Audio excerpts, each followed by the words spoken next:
Welcome to this class on the various landmarks around New Eden and the best way to visit them. This course is designed for those who are interested more in the background and the lore surrounding New Eden and EVE Online, as well as those interested in what all those beacons scattered across the cluster may be about. Over the next hour or so, I'll be giving some background on both myself and what I've learned throughout my travels in New Eden. For those of you who may not know who I am, I'm the writer of the EVE travel blog, which I am linking now in the channel.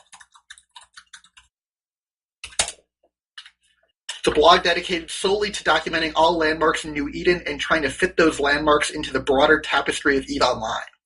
So far, I've documented somewhere around 95 different landmarks around the cluster, and taking me both from the heart of the high security space to the farthest reaches of nullsec.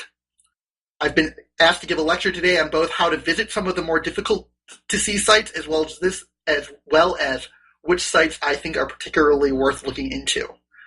I'll be keeping an eye on the lecture.E-UNI channel throughout the little lecture. So if you guys have any questions, please feel free to ask. Or at the end, I will be opening it up for question and answer period. So without further ado, I guess it's time to get started. The first thing that I wanted to go over is why we even have landmarks in New Eden. When most people first join EVE Online, there's a lot of talk about the pew-pew, so to speak, the PvP. But what most people don't necessarily realize is that there's actually a really rich history and tapestry to New Eden that CCP has really woven into the game. My site was originally designed to act as a way to give a starting guide almost to how to best explore New Eden and try to weave in and show some of that history that really comes through in the landmarks that CCP has placed throughout the cluster. So to start with, I'm just going to give you a really very, very brief background on the history of the cluster. Compared to present day, technically speaking, EVE Online takes place somewhere around the year 24,200 or something to that effect.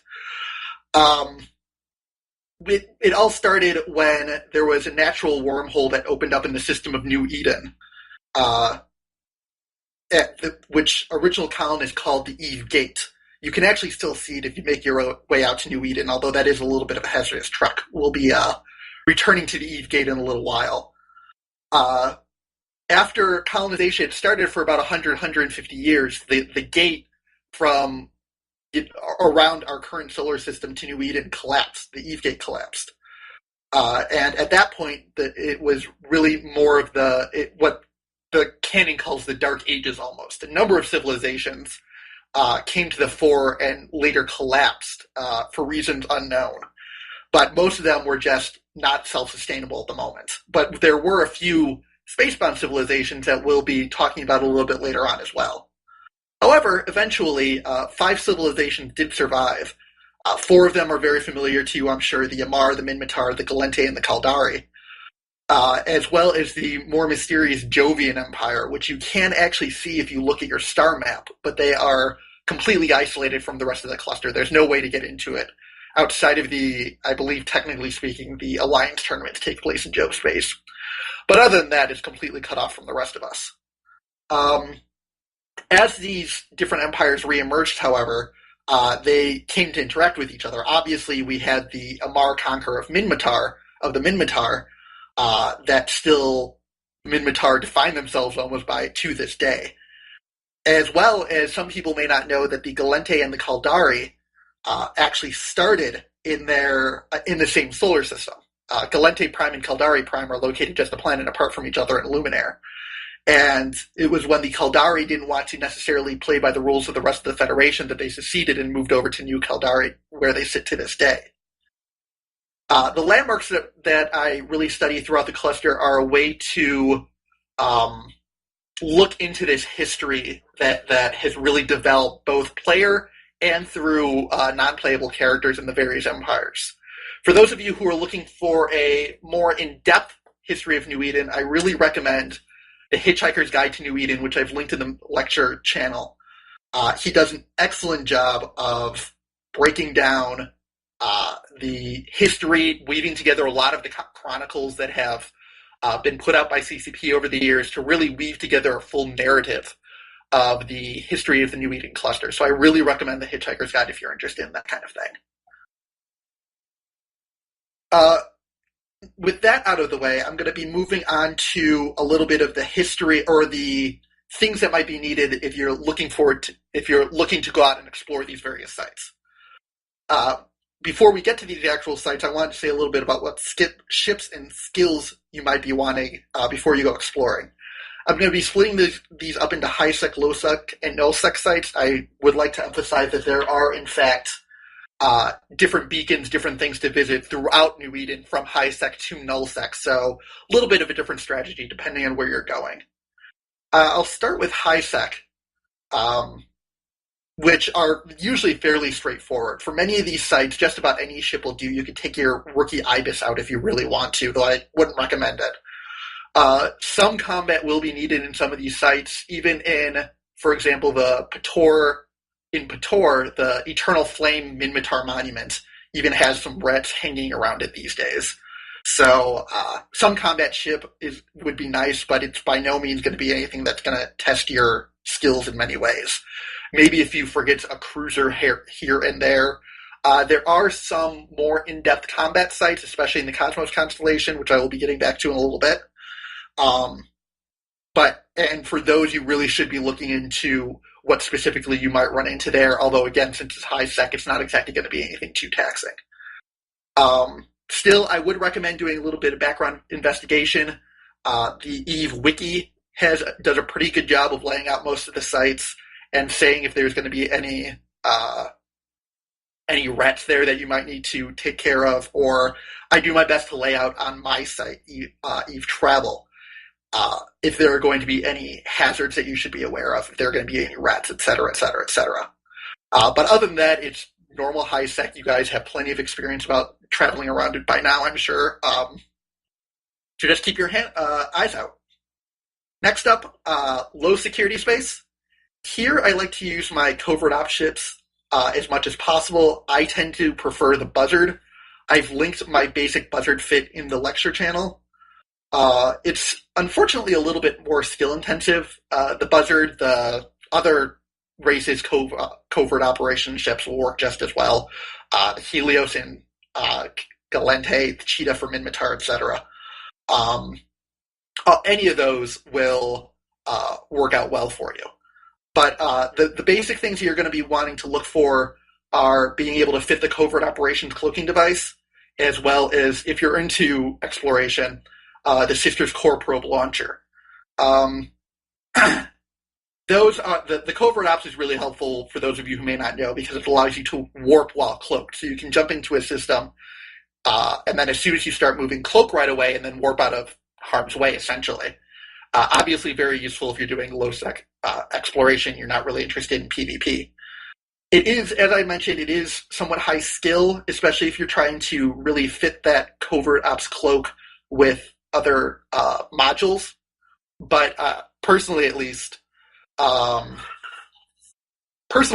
find that the exploration ships work very well. There are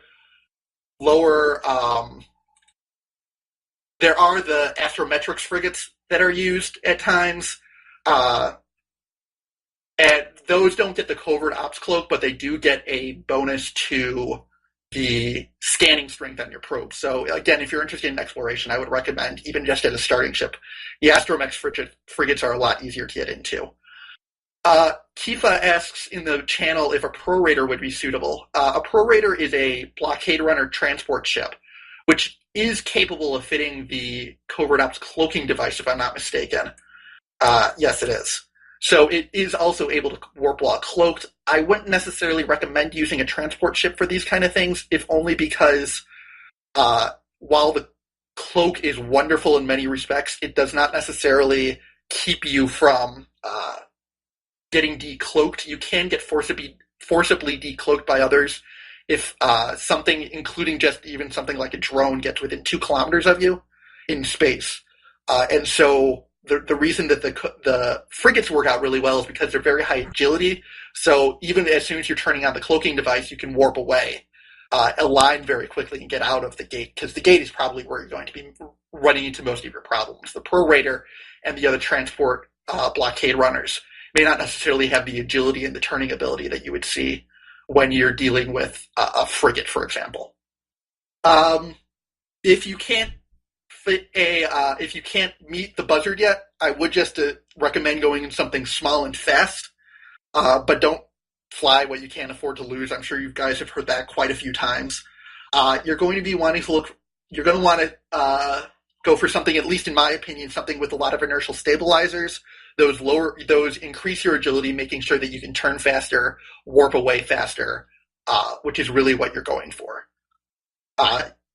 You could run into no one along the entire way, or you can run into gangs out in low sec. Unfortunately, it's just hard to predict either way. But as I said, if you're small, cloakies, all the more better. A shuttle, as Doppelkex has suggested, does work, especially if you're in kind of the more low-traveled system, so I wouldn't necessarily recommend using it if you're going to go through something like Amamake, let's say. Does anyone have any questions on high-sec or low-sec travel before we move on to null-sec? Just feel free to type it in channel and I'll answer it. Not seeing anything then, we're going to move on to what it takes to get around in null security space. Now, I realize E-UNI has some kind of rules of engagement when it comes to traveling through null security space. I don't believe you're allowed to go out there if it's a Lion Zone, if I remember correctly. But it is a certainly interesting place to look around when you get out of EVE University. There are a number of actually very neat sites out there if you're willing to put in the time. Their own null-sec Cosmos constellations that are actually very well put together in the various some of the more distant parts of null-sec. So I would recommend it when you get the chance to get out there. I would recommend it if you're interested. These are certainly the most difficult sites to visit. Obviously, you're going to be going through not just low security space if you're starting from high sec, but null-sec Alliance Zone territory in a lot of the situations, meaning that you are going to be running into bubbles. You're going to be running into roaming gangs and people who just aren't happy that you're in their space. So for these situations, I would highly recommend using a T3 ship if you can get your hands on it. I've linked my fit for a Tengu in the channel. I've used an introduction nullifier as well as a cloaky. Once again, the covert ops cloak works wonders in these situations. The interdiction nullifier, allows you to avoid bubbles. They will let you essentially be unaffected by bubbles. Actually, do note that you can still get hit with scramblers, warp scramblers. So unless you have a warp core stabilizer fit, you can still get hit. If you happen to get locked on before you can cloak yourself, which, depending on the fit you have out there, you can see insta-lock vessels, and if they're fast on their reflexes, even before you cloak again, you can get caught. So just as a heads up for that. But I have found that my Tengu has been by far my safest vessel. I used to take my buzzards out there before I was able to afford a Tengu, and I lost probably 3 or 4 of them throughout my time in traveling through nullsec. But if you can get a T3, I haven't lost my Tengu yet, so I would highly recommend it if you can. That being said, of course, it is very expensive and it can be very skill intensive, so it might be something more to strive for than to actually fly at this point for a lot of the newer players. If you are interested in exploring without the use of a Tengu or another T3, again, I would recommend smaller, faster ships. There are a number of tricks that can help you get through nullsec space. If you are caught by a bubble and you do have something that can cloak, just slow boating it out of there can work. They might be trying to swarm the area with drones, and unfortunately, there's very little you can do about that. But at times, other than just trying to avoid them as much as possible. But if you just keep your cool and don't panic, you can get out of it a good chunk of the time. Another helpful tip is if, not necessarily on the gate that you're jumping into, but the gate you're jumping out of, there can also be bubbles. For those situations, they tend to line up the bubbles, nullsecers, if directly from gate to gate. So they would have a bubble between one gate to the other gate. What they don't necessarily cover all the time are warping first to a planet in the system and then warping into the gate. You're going to want to find something that's kind of at a weird angle to the gate compared to, or you're going to want to find a planet at a weird angle to the gate that you're warping into. But it will get you a lot out of most of the bubbles that they place down. They usually only place one or two. That will let you be only between gates. So if you warp to a planet first and then warp to a gate, from there, you will be able to avoid a good chunk of the bubbles, though not everything. And I see Doppelkex has linked a cloaking trick that can also be of use of moving through nullsec. You're just going to want to be careful. You're just going to want to take it as quickly as possible and just get in and out of the site as quickly as possible. I have found that, especially for the longer treks, you could be doing jumps of 60, 70 jumps at times. A small group can make it at least more entertaining for you. I took a small group out once to one of the more distant nullsec sites, and it was certainly more entertaining, where I unfortunately was the only one who ended up surviving this trip, but everyone at least agreed that they had a fun time with it. So taking a small group with you can certainly ease the boredom a little bit. I will mention, though, as I said, this is not necessarily recommended for newer players, but if you are interested in giving it a try, please feel free to send me an email for a few more tips and tricks, although I think I've covered the bigger ones now. And as Stefano points out in the channel, you can always just try to use distractions as much as possible. I believe the old famous saying goes, you don't have to outrun everyone, you just have to outrun the slowest one when you're running away from a bear or a nullsec blob. So unless there are any questions at this point, I'll pause it again briefly to see if there are any questions before moving on to some of the more interesting sites in New Eden. Not seeing any, we'll move on to some of the more interesting sites that are spread throughout New Eden. As I said, there are over 100 of these. I'm still going strong, even though I've posted somewhere around 95 sites out there. I still have a buffer of at least 15 different sites I haven't even covered yet on the site, as well as even sites that I'm sure are out there that I just haven't discovered yet. So there are certainly quite a few of them. I'm just going to try to highlight a few of the more interesting ones, either from a lore perspective or just something that you may want to just go visit because I think it looks cool. We'll start off with the Eve Gate.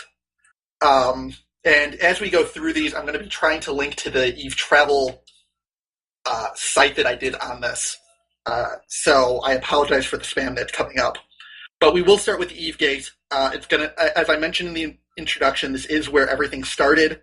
It's tucked away at the end of about a 5 to 6 jump chain in Genesis, in the system of New Eden.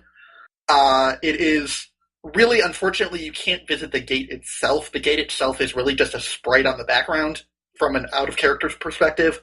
But in character, the gate is located about 3 years outside of, or 3 light years, outside of New Eden. So while it's very visible, it's not the most practical thing to travel through when you're used to jumping only a few AU at a time. So it is unfortunately not possible to visit. The canon does state that even if you were to visit, you would probably get destroyed fairly quickly due to gravimetric shear as you get closer and closer to the site. So it's not necessarily something you'd want to visit in the first place. But it is, I think it's one of the cooler sites. It kind of pulsates in the distance. This is as I mentioned before, it's the remains of the collapsed wormhole that used to link our solar system with Earth to New Eden and the rest of the space that we're familiar with in-game. The gate is almost impossible to miss as soon as you jump into the system. It almost looks like a second star from the position of the jumping in gate.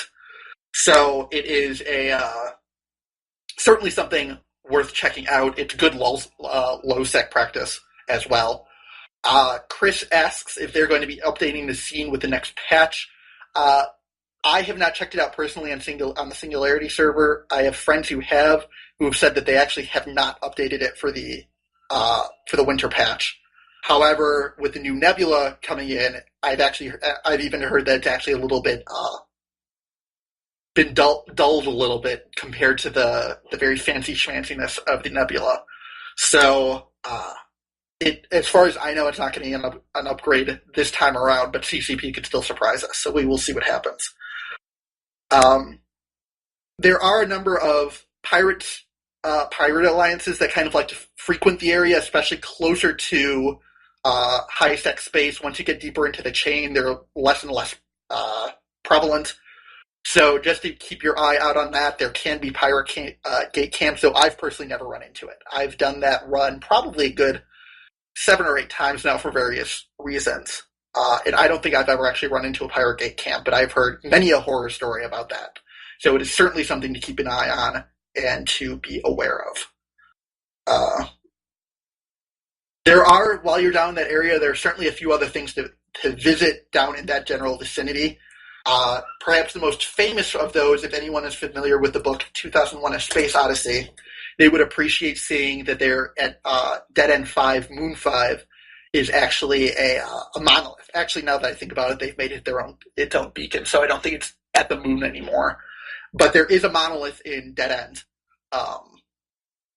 that is always interesting to visit. There are pirate rats that will hang out around the monolith, and but other than that, it's pretty interesting. It's an interesting little thing. It's a nice little Easter egg. You also see the monolith pop up a few times in some of the more advanced sleeper sites, but this is the only one that you can actually visit on a regular basis.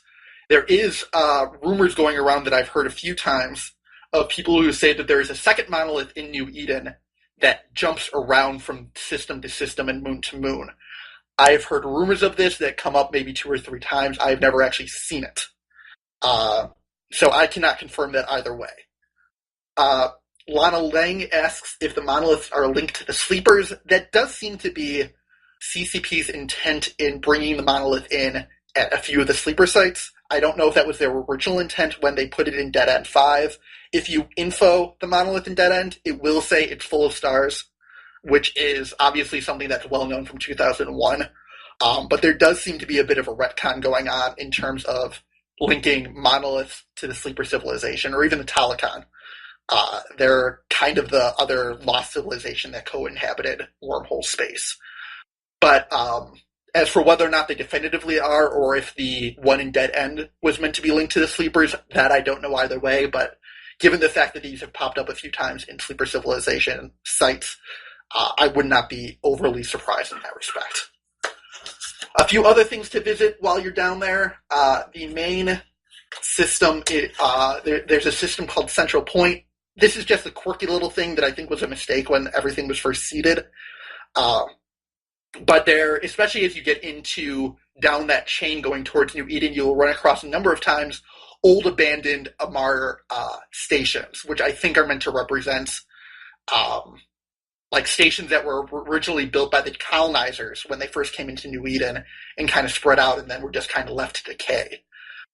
One of these stations in Central Point actually has it set up so that there is a gate that actually is built into the side of a station. You can see pictures on it of it in the site that I just linked. But it is it's just a cool little site. The gate is built. It almost looks like it's built into the wall of the station. So it's just something interesting if you're interested in that. For those of you who are interested in the Sansa storyline with incursions, nearby there is also, I forget, in Promised Land, excuse me, there is the remains of a wormhole that the Sansa fled through when they were, I believe, when they attacked E-UNI. Right before incursions officially began, there was one last big CCP or Sansa incursion controlled by CCP in what are known as live events, where they attacked E-UNI. For those of you who may not be aware, E-UNI is really the center of Concord. Concord is based out of there, and so for them to attack E-UNI like that was really kind of a very bold strike on their part. After they were done doing whatever it was they were doing in E-UNI, they fled through a violent wormhole and ended up in the Promised Land. and the remains of that wormhole. The wormhole itself is not like a regular wormhole like you would be able to probe down, unfortunately. It doesn't actually link you to E-UNI, and in fact, I don't actually even know where it does link you to, if it links you to anywhere. You can't travel through it. It's just the wormhole graphic, set up in orbit of Promised Land 1, I believe. I know some people who are interested in trying to figure out precisely where that wormhole goes, but unfortunately, that's well beyond the realm of my expertise in that instance. So, again, it's interesting. It's an interesting thing to check out if you're interested in the Sonship storyline. But moving on from New Eden and the Eve Gate, there are different kind of almost classes of beacons of landmarks out there that you can visit. One of the more prevalent and certainly one of the more popular to visit sites out there are remains of battleships, battlegrounds. There are a few of these spread throughout the cluster. You can see anything from wrecks of massive capital ships down to smaller battleships as well. You know, these are where massive faction fleets clashed among the stars, fighting for who knows what. Some of these are older, some of these are younger sites, but they're always something interesting to check out. So I'm going to go through a few of the more popular ones that are out there. The first one is in Luminaire. For those of you who have looked at the background, when Empyrean Age first came out, there was which was one of the older expansions nowadays, they did a little bit of storyline where, for whatever reason, a sect of Minmatar were able to take down Concord for a little while. And Concord is the one that really keeps the peace between the empires and tried to keep war from reoccurring. They failed while Empyrean Age was being deployed, and the Caldari took advantage of that to invade Gallente space. I had mentioned in the introduction that Gallente and Caldari first started in the same solar system. Well, the Gallente kind of kicked the Caldari out, and the Caldari, during this bit of Concord downtime, invaded. The remains of the defense fleet for that can be found at the Luminaire Graveyard, which is just off of the gate. Lots of remains of Gallente battleships and capital ships that are very interesting to look at. Tens, if not hundreds, of that remains can be found there. One of the more interesting things also about Luminaire is the fact that there's actually a Caldari Titan in the orbit of Caldari Prime. After the Caldari invaded, they were actually able to reconquer Caldari Prime, despite the fact that it's in Luminaire, and claim Caldari Prime as Caldari space. In order to protect their home world, they placed a Titan in orbit of Caldari Prime in order to ward off everything. The Titan itself is just an NPC, non-playable object. It doesn't do anything, it just sits there, but there are a number of Caldari rats that surround it. I believe it's a rather popular farming area, actually, if you're looking for a little bit of ISK grinding. They will not attack you right off the bat, but they will attack you in force if necessary. The Titan itself will just sit there, though. It doesn't do anything. But if you're looking for something to really compare your tiny little frigates to, it certainly is an eye-opening experience in that respect. I believe I have a few pictures of there comparing my Buzzard to the Titan, and it's just a speck next to the massive thing. So definitely something to check out if you ever have the chance. Next door in Alkagil, which is another capital of Federation space, there is another battleground, again right off of the gate, coming from a Caldari space. And that was again a leftover from when the Caldari invaded. In their infinite wisdom, Gallente only have a two-system buffer zone between their capital and Caldari space. So when the Caldari pushed through, the Gallente defense fleets were kind of just swatted aside like a fly, unfortunately. So there were a number of, again, it's the same basic setup as the Luminaire Graveyard, and it's just something interesting if you're out that way. The next battle site to check out is one in Serum Prime. This is the battleground where, after the Minmatar managed to take down Concord temporarily, people known as the Minmatar Elders, these almost mythical people of Minmatar history came to the forefront once again to kind of reconquer some of their captured people, free as many slaves as they can. It turns out there was another tribe of Minmatar that they were able to save.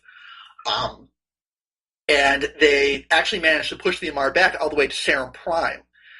For those of you who are interested in Amar history, this is where Empress Jamil, who was originally thought to be dead, made her reappearance at Sarum Prime and were able to decimate the Minmatar invasion fleet there in order to push the Minmatar back and reestablish control over Amar space. She used some kind of mythical superweapon. A few of the chronicles go in depth into Isogen 5 and various situations like that, the formation of the wormholes.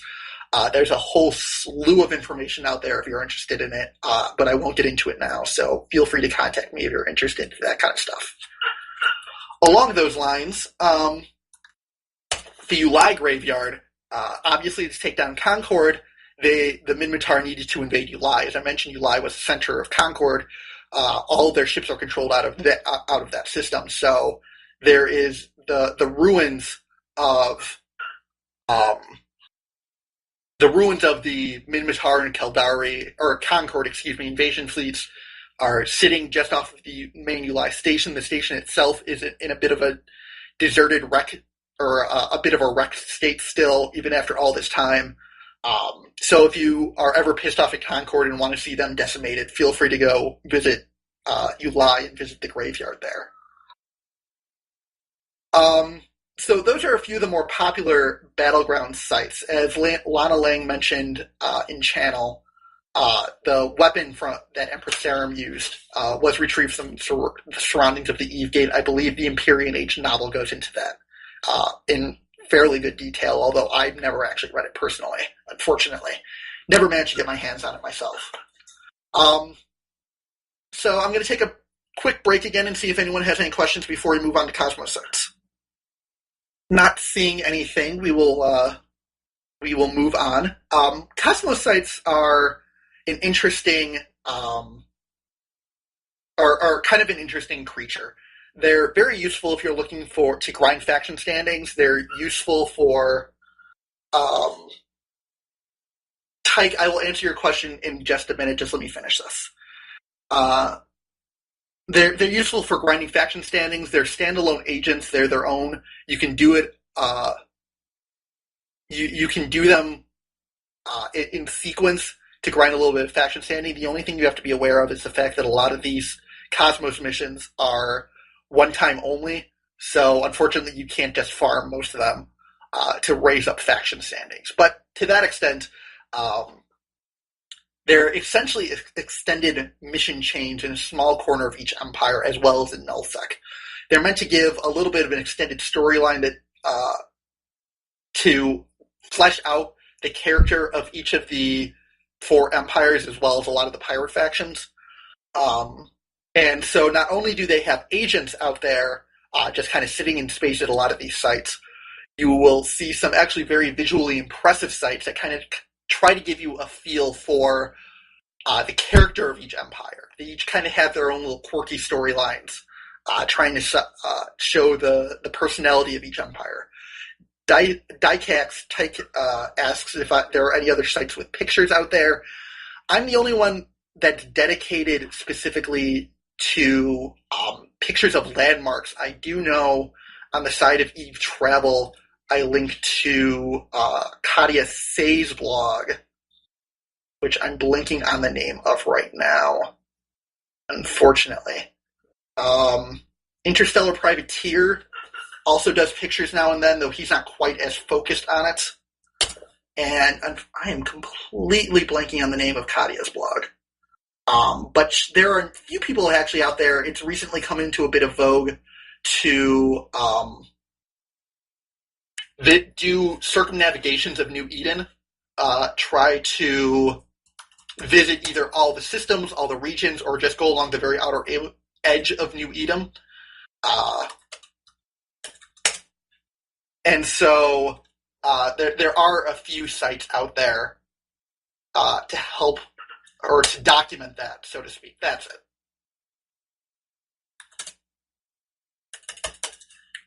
Hold on. That's another picture, or that's another site dedicated mostly to pictures. It is Kadia Say's intent to visit every planet, actually, I believe, in New Eden, and to take pictures of every planet in New Eden.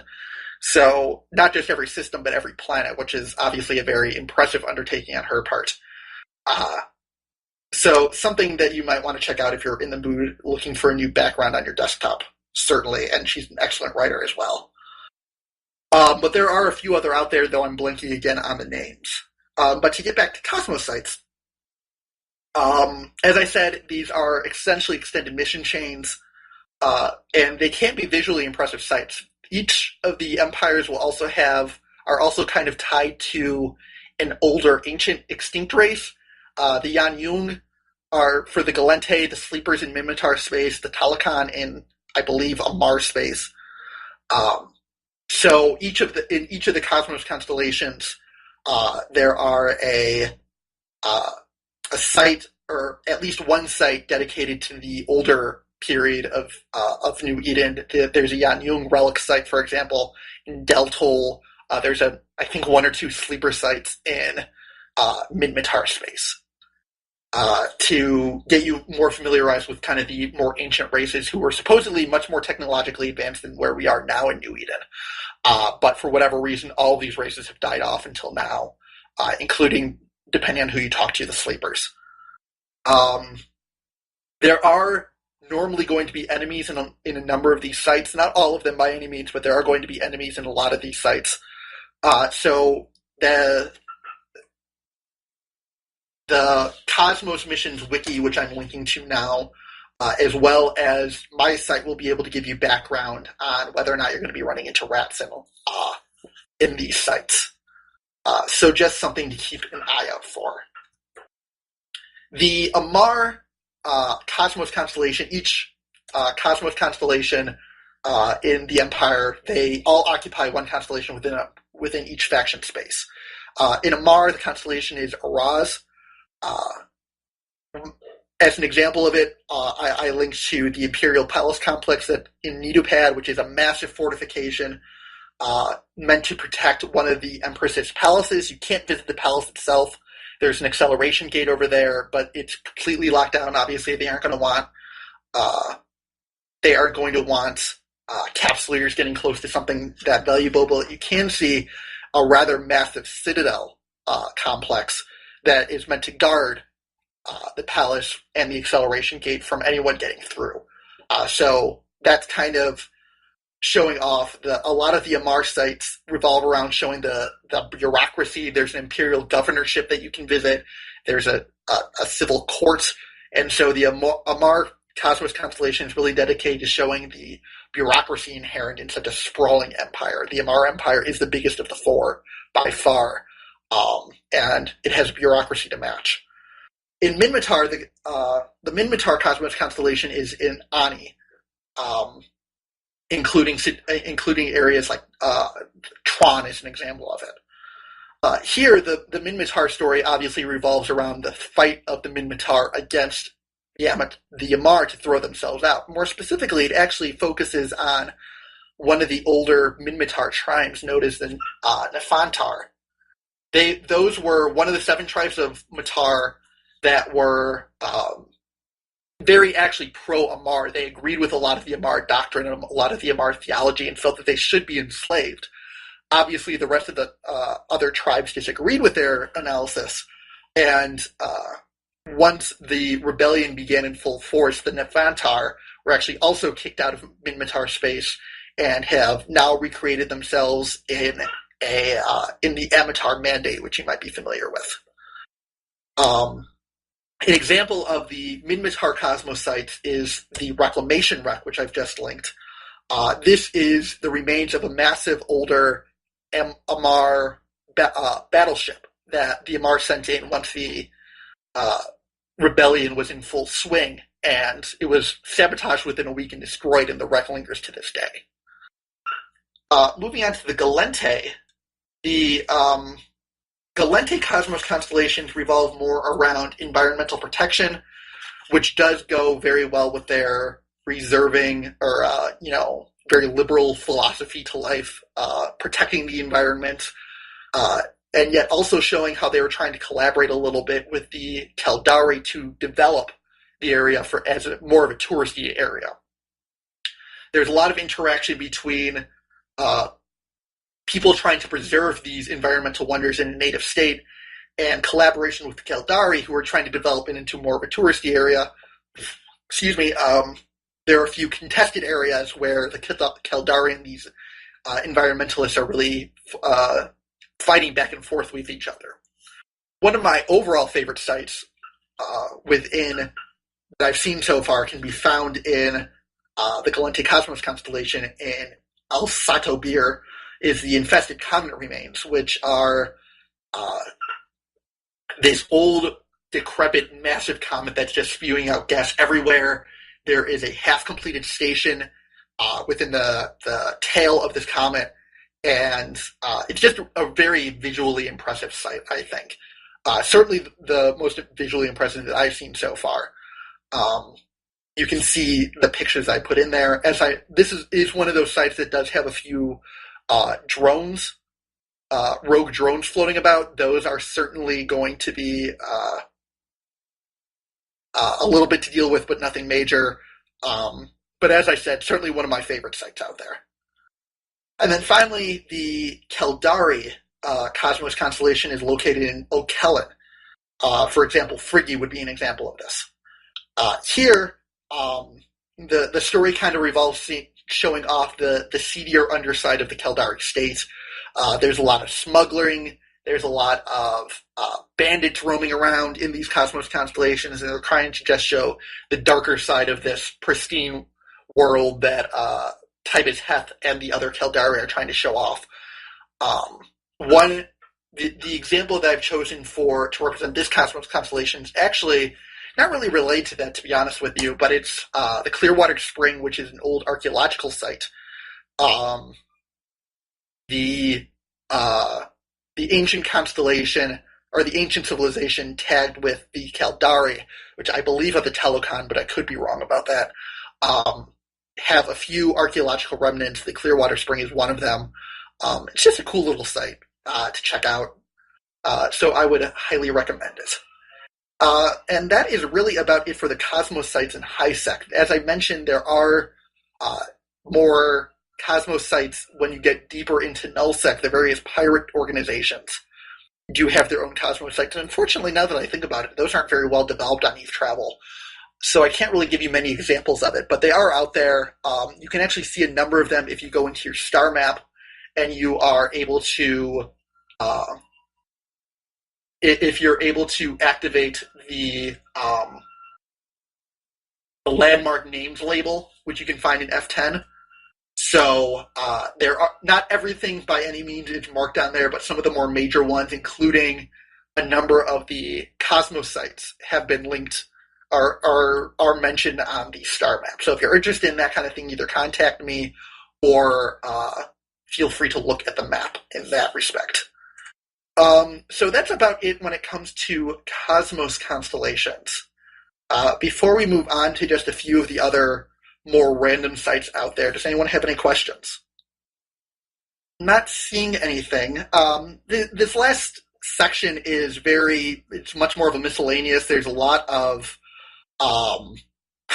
Doji asks if he could be me. Unfortunately, I don't think that's quite how this works, even in EVE Online, unfortunately. Try not to kill my clones, though. I would appreciate it. This last section is kind of a more miscellaneous. There's a number of things that don't really fit into one happy category or another, but are just cool. So I'm going to be running through a few of the highlights in this area. The first one I want to highlight is the Ishikoni Corporation factory station in Malcolin. In the lead up to Empyrean Age, the Caldari and the Gallente were really fighting back and forth with each other. And they were kind of sniping, and there was in fact an attempt to make peace. They were going to have a summit at the Ishikoni Corporation headquarters in Malcolin between the Ishikoni Corporation and Federation Admiral. Unfortunately, again, if you read the Empyrean Age, you get the full background. There was some sabotage going on. Someone impersonated the Gallente fleet admiral and used his body, essentially, to order the Nix mothership that he had arrived in to ram into the Malcolin Corporation station. To this day, if you visit the Malcolin station, there is flames shooting out of one side, a massive hole where the Nix actually ran into the station. The station itself is fully operational. You can dock and you won't see anything different from any other Caldari station that you visit. But outside you can see, flames shooting into the night from gas leaks, a giant hole in the middle of the station, and smaller fires here and there. You would think that they would have gotten around to fixing it by now, but that's the Caldari for you, I suppose. On a similar note, there is also in Parchanir the Amar Ministry of War station, where in that circumstance, it's a similar circumstance where there were Minmatar terrorists who detonated a bomb, either inside or just outside of the Ministry of War station. Damage isn't nearly as extensive as what you see in Malcolin, but there is definitely some damage to the station if you want to check it out. Again, the station itself is fully operational and able to cater to your every whim as needed.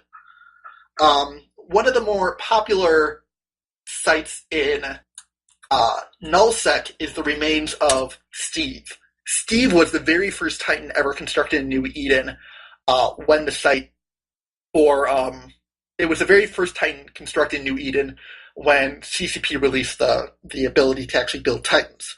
Steve also has the dubious honor of being the first Titan destroyed in New Eden. Through a bit of sabotage that I go through, or a bit of metagaming that I go through at the actual site. I think it was a Band of Brothers Titan. I could be wrong on that. I don't really remember the details very well at this point in time. It's been quite a while since I've done my research on it.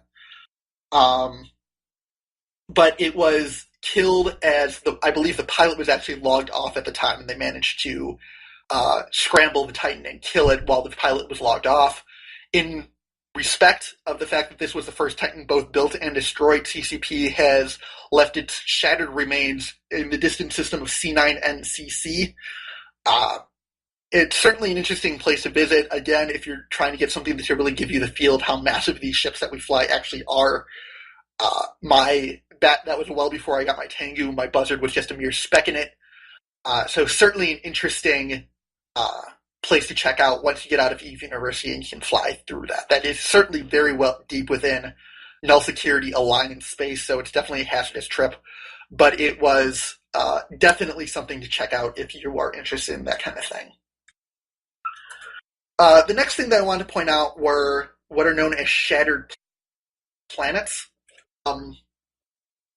These were, again, the Empyrean Age was a fantastic expansion when it comes to developing the storyline in New Eden.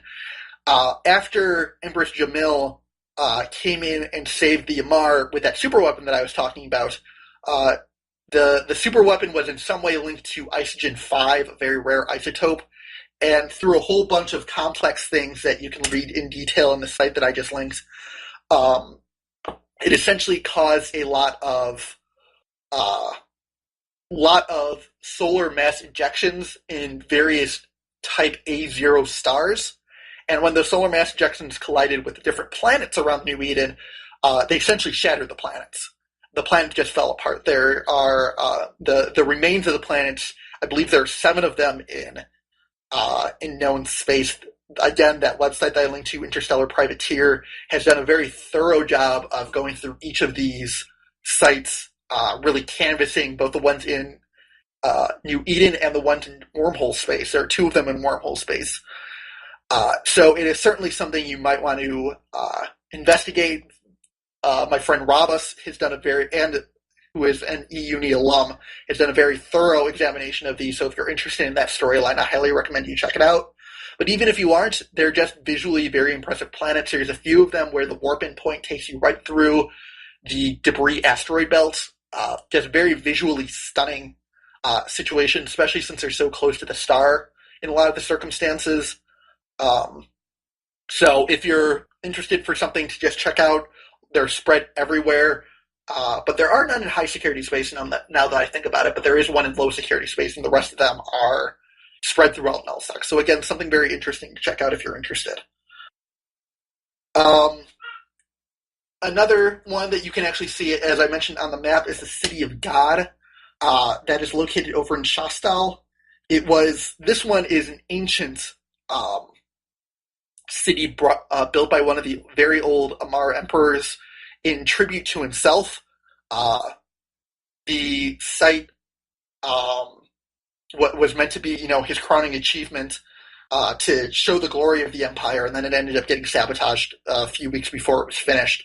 And then from there, it was just left to decay. Again, even though I don't like the Amar in terms of roleplay, I've always been a big fan of Amarian architecture. It's very grand. It's very regal.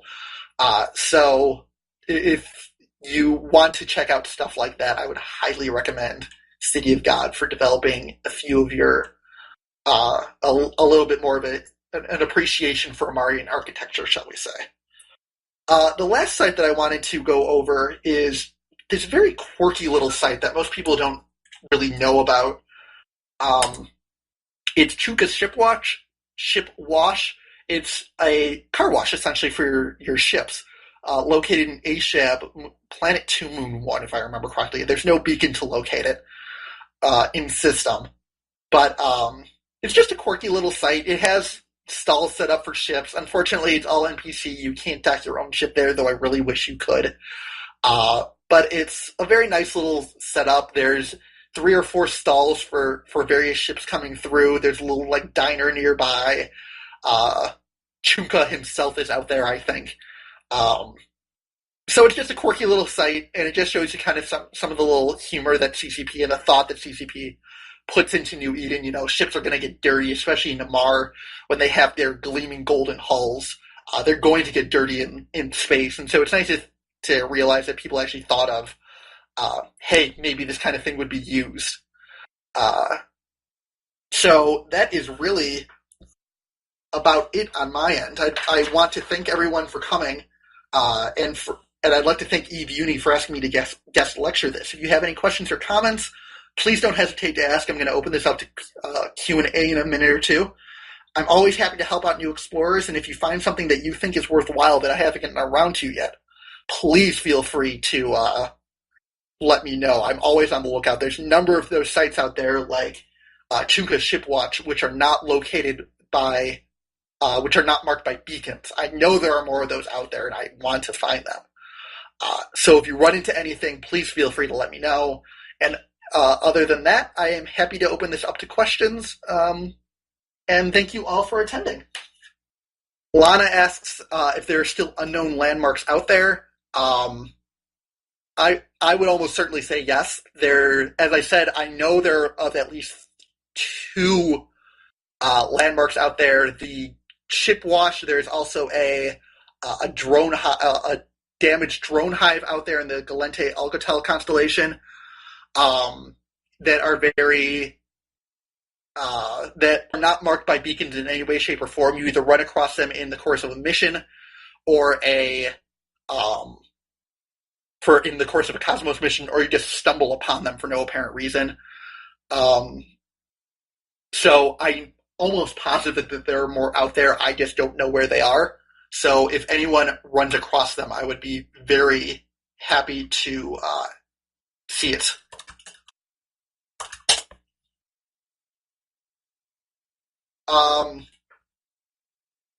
Let's see here.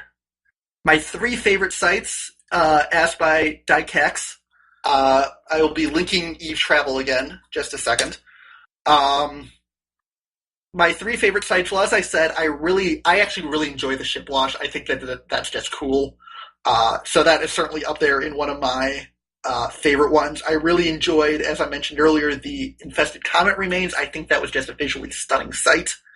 And as for the 3rd one, I'm not sure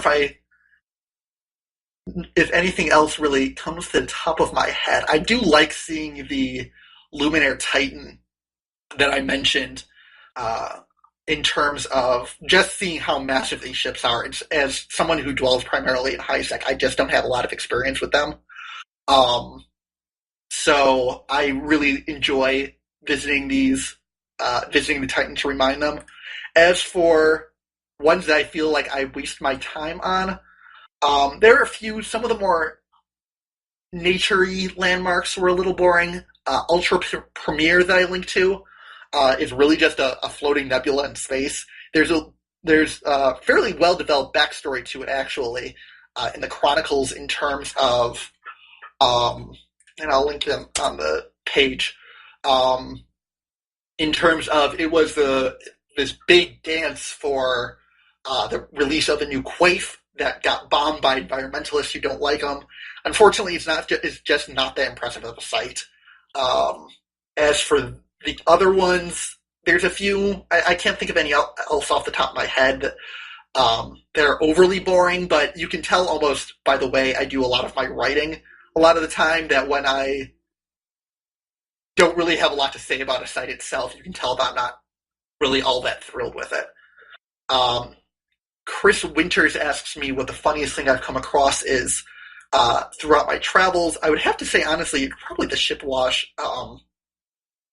I hate to bang to beat that horse to death again, but I just think it's a very well-developed site. It's something funny that most people wouldn't necessarily think out, but the moment you see it, you're like, oh yeah, that does work.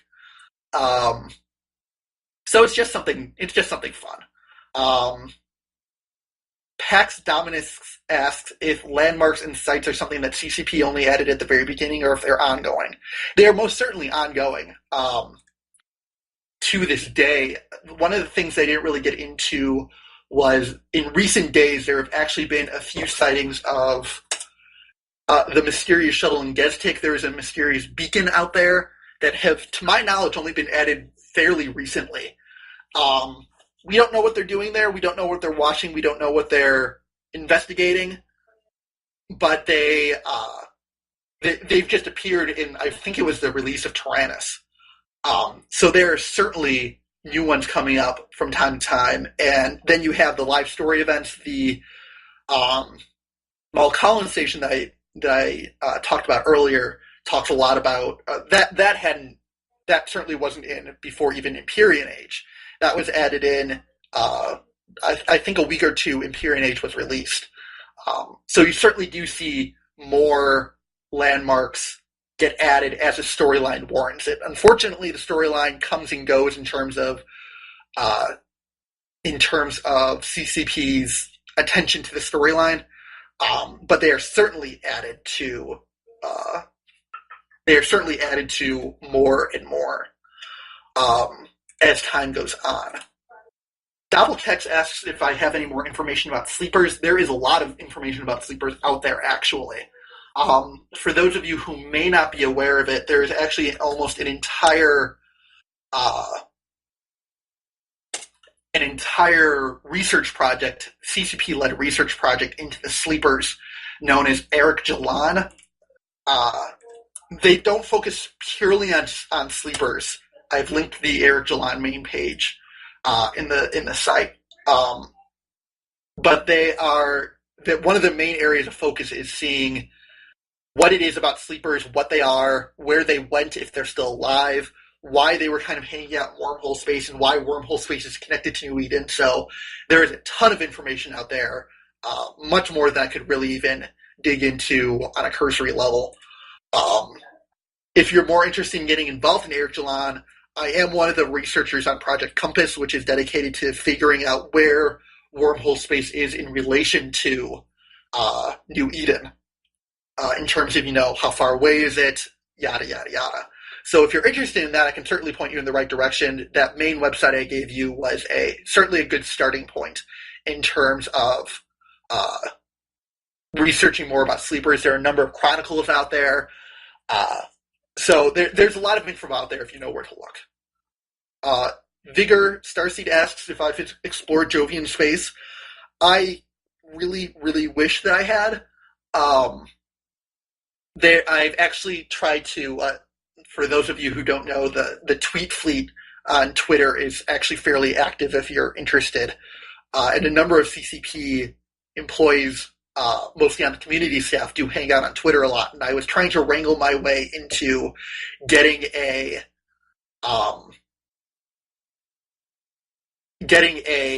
tour of Jovian space. Unfortunately, it fell through. So I have never actually been to Jovian space, but I would very, very much like to investigate it if at all possible.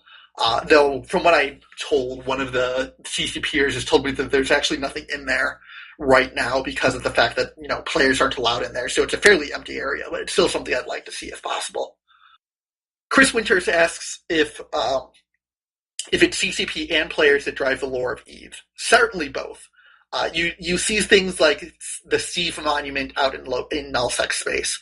There's an entire history revolving around the Band of Brothers, what they were formed for, what they were formed in response to. Even to this day, Goonswarm started it originally as a response to Band of Brothers. So even to this day, you see the interaction going on between what players have done and what players are trying to do. CCP, in terms of where the factions go, I would say CCP drives more of that lore.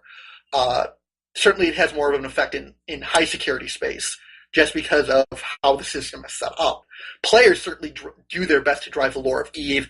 Eric Jalan is an attempt to get more player-driven lore out there. Player-driven investigations, trying to let the players figure out what the mysteries of the sleepers are. It's been hinted since Empyrean Age that all the clues are there for players to figure out for the mysteries of the sleepers. They just need to put it together. And Eric Jalan is certainly an attempt by the players to do that. So it will be very interesting to see where they go from there. Lana Lang asks something about the Empyrean Age novel of a station occupied by rogue drones and linked deeply with the Ishikoni and the Vitok problem. I have actually recently run across, I don't know if this is the precise station, unfortunately, but I have run across a system in Yermori, which I'm linked to simply because I haven't done a canvas of it yet on Eve Travel.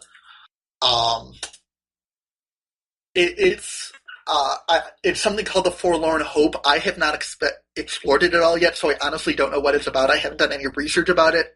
I only actually ran across the fact that this site existed 2 or 3 days ago, and I simply haven't had a chance to dig into it yet. But I know that they have something to do with the Vitok problem, so that might be what you're talking about, Lana. Unfortunately, I just don't have any more information than that. Kifa asks if I am part of the Tech4 News site. Tech4 News is a podcast that's been recently started up in order to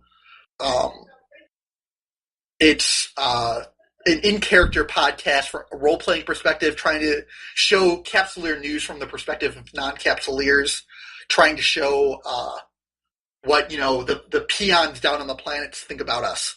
I am not one of the creators of it. I was on the first episode of Tech4 News. I was interviewed in part for my participation in Eric Jalan. And so you can hear my dulcet tones on there if you're interested. I don't have the website handy right now, but if you Google it, you should be able to dig it up fairly easily. And Chris Winters just linked it for us, so thank you very much, Chris. Project Compass may be assisted by the new patch when stars are placed more correctly. Project Compass, for those of you who don't know, is kind of my baby in Eric Jalan. As I mentioned, it's part of the attempt to locate where wormhole space is in relation to New Eden. The new patch, I kind of have mixed feelings about the new patch, to be honest with you. The Nebula changes aren't going to be affecting wormhole space, is my understanding of it. So you won't be able to see it from wormhole space, unfortunately. So in that respect, it won't be as much of a help as I would have liked. But whether or not they changed the background star patterns, I honestly haven't been on Singularity yet. I don't know, but I'm told that the thing that I base my calculations on is still going to be present in the new star charts. But we'll just have to see what it looks like when Crucible finally gets released. I have recently, however, had a bit of a breakthrough in terms of other tools that I can use, and so I'm waiting for authorization from Dr. Tukos, the runner of the head of Eric Jalan, to proceed on this. But there could be some fairly significant news coming out of Project Compass in the next few months in that respect. So is there anything else that people have questions about or that want to talk about? Chris asks if there's a blog for the story of the Sleeper Research Project. I was actually saving to do an entry on it. There's going to be a new landmark, actually, going back to what we were talking about earlier, a new landmark in the system of Aram coming out on either the 29th or the 30th, I believe, is when it's due to be released. In terms of Eve travel, at least, I was going to do kind of a survey the history of Eric Jalan there and give a little bit more details of it. The Interstellar Privateer is fairly heavily involved in Eric Jalan. He does some tidbits as to whether or not there's a central repository. Unfortunately, not to my knowledge, other than the wiki that I linked to earlier. All the research projects are kind of headed off through that wiki. There's a project status page on that main page. So if you're looking at what precisely they're researching, I would certainly use that wiki as a starting reference. Unfortunately, I don't have anything more than that at this point in time for those interested in that. Thank you very much for coming, everyone. I appreciated the invite, and I hope you guys found this interesting. It was very nice talking with all of you. Thanks again.